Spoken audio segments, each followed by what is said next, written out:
Bu Anir, lihat, burungnya cantik-cantik ya. Iya, Mbak Mufidah, warna-warni ya burungnya. Lihat Bu, burungnya yang di atas dahan itu ada telurnya. Iya, Mbak Mufidah, burung itu sedang berkembang biak. Begitu juga dengan hewan lain. Hewan lain juga mengalami perkembangbiakan loh. Bu Anir, semua hewan itu bertelur ya kalau berkembang biak? Tidak, Mbak Mufidah. Perkembangbiakan hewan tidak hanya bertelur. Setelah ini kita belajar tentang perkembangbiakan hewan. Ayo kita ke kelas. Jangan lupa maskernya dipakai dulu. Siap Bu. Assalamualaikum warahmatullahi wabarakatuh. Semangat pagi anak-anak hebat. Bagaimana kabar kalian hari ini? Tetap semangat ya. Anak-anak, hari ini kita akan belajar tema 1, selamatkan makhluk hidup. Subtema 2, hewan sahabatku, pembelajaran 1. Sebelum kita mulai belajar, marilah kita berdoa dulu sesuai dengan agama dan kepercayaan kita masing-masing. Berdoa mulai. Berdoa selesai. Ya, agar lebih bersemangat belajarnya, kita nyanyi bersama ya. Kita nyanyi lagu Halo Halo Bandung.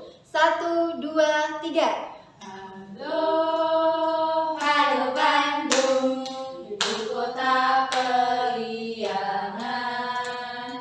Halo, halo Bandung, kota kenang-kenangan. Sudah lama kita tidak berjumpa dengan kau. Sekarang telah menjadi lautan api, mari bung rebut kembali. Anak-anak, tujuan pembelajaran kita hari ini adalah anak-anak diharapkan mampu mengemukakan ide pokok dengan menggunakan bahasa sendiri secara rinci, mampu mengklasifikasi hewan berdasarkan perkembangbiakannya dengan benar, dan mampu menyebutkan kehidupan ekonomi dari dua negara terkait kondisi geografisnya dengan benar. Anak-anak, apakah kalian termasuk penyayang hewan? Hewan apa yang kalian sukai? Bagaimana hewan-hewan itu berkembang biak? Ya, hari ini kita akan mempelajari cara perkembangbiakan hewan. Di Asia Tenggara terdapat banyak jenis hewan. Ada yang dijadikan sebagai makanan, simbol negara, dan dijadikan binatang piaraan. Contohnya adalah gajah putih. Di negara Myanmar, Kamboja, dan Thailand, gajah putih dianggap suci. Menjaga gajah putih adalah usaha yang sangat mahal, karena pemiliknya harus menyediakan makanan khusus untuk gajah. Seperti yang kita ketahui juga, di Indonesia wilayah lautannya lebih besar daripada daratan. Di lautan Indonesia tersimpan potensi perikanan yang cukup besar. Salah satunya adalah ikan tuna. Ikan tuna selain rasanya enak, juga diminati oleh negara lain seperti Jepang, Amerika, dan Uni Eropa. Satu lagi anak-anak, apakah kalian tahu burung takurdahan?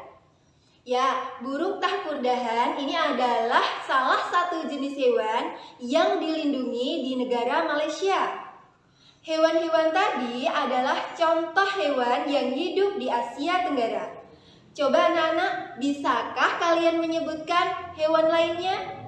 Kalau kalian sudah menemukan, tulis di buku tulis kalian ya. Nah, bagaimana hewan-hewan tadi berkembang biak? Ayo kita cari tahu. Perkembangbiakan hewan dibagi menjadi 3. 1. Ovipar, 2. vivipar, 3. ovovivipar. Apa itu ovipar? Ovipar adalah hewan yang berkembang biak dengan cara bertelur. Ciri-ciri dari hewan ovipar ini adalah tidak memiliki daun telinga dan mengerami telurnya. Tentunya kalian bisa menyebutkan ya, hewan apa saja yang berkembang biak dengan cara ovipar. Ya, ada ayam, burung, ikan, dan masih banyak lagi. Sekarang kita lanjut ke perkembangbiakan vivipar. Apa itu perkembangbiakan vivipar? Perkembangbiakan vivipar adalah perkembangbiakan hewan dengan cara melahirkan. Ciri dari hewan ini adalah memiliki daun telinga dan tubuh hewan ini ditutupi oleh rambut. Contohnya adalah sapi, kerbau, kucing, dan masih banyak lagi. Terakhir atau yang nomor 3 adalah ovovivipar. Ovovivipar adalah hewan yang berkembang biak dengan cara bertelur dan melahirkan. Contohnya adalah ikan hiu, kuda laut, platypus. Nah, gampang sekali bukan membedakan cara perkembangbiakan hewan? Anak-anak bisa cari sendiri ya contoh dari perkembangbiakan hewan lainnya. Di Asia Tenggara, kondisi geografisnya ini membantu penduduknya memanfaatkan hewan dalam kehidupan sehari-hari. Sekarang kita cari tahu ya kegiatan ekonomi di kawasan Asia Tenggara terkait kondisi geografisnya. Yang pertama adalah negara Brunei Darussalam. Negara ini terkenal dengan minyak bumi dan gas alam. Brunei Darussalam menjadi negara Asia Tenggara yang memiliki pendapatan per kapita paling tinggi karena gas alamnya. Yang kedua adalah Filipina. Filipina adalah sebuah negara kepulauan yang sebagian besar mata pencahariannya adalah bertani. Hasil pertanian yang diekspor dari negara ini adalah nanas, padi, kelapa, dan gula. Nomor 3 adalah Indonesia, negara kita yang tercinta. Indonesia memiliki ragam sumber daya alam yang sangat kaya. Saat ini Indonesia mengekspor minyak, gas bumi, tekstil, dan produk-produk dari kayu. Keempat adalah Kamboja. Di Kamboja mengalir Sungai Mekong. Di daerah sekitar Sungai Mekong merupakan daerah yang subur. Oleh karena itu, mata pencaharian penduduk Kamboja adalah bertani. Kelima adalah negara Laos.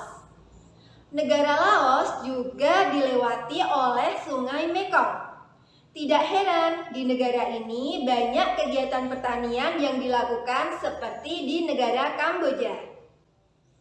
Keenam adalah Malaysia.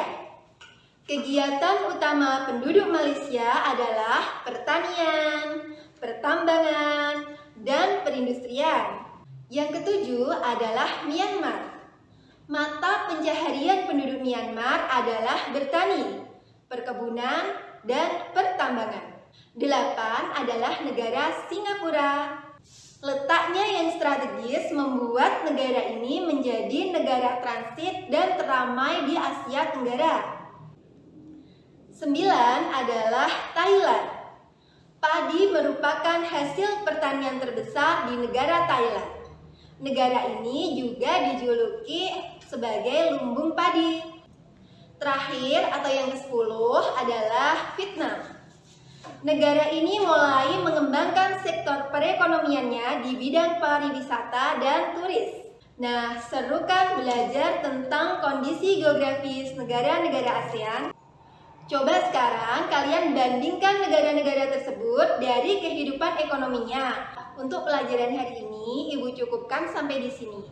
Sebelum Ibu tutup, marilah kita berdoa dulu. Berdoa mulai. Berdoa selesai.